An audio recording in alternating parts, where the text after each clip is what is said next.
अलक्ष लक्ष लक्ष पाप लक्ष सार सायुधम ततस्तु जीव जंतु तंतु भुक्ति मुक्तिदायकम्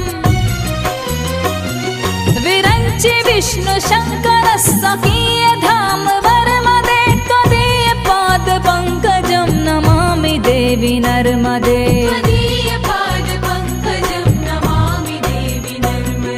नमामि देवी नर्मदे।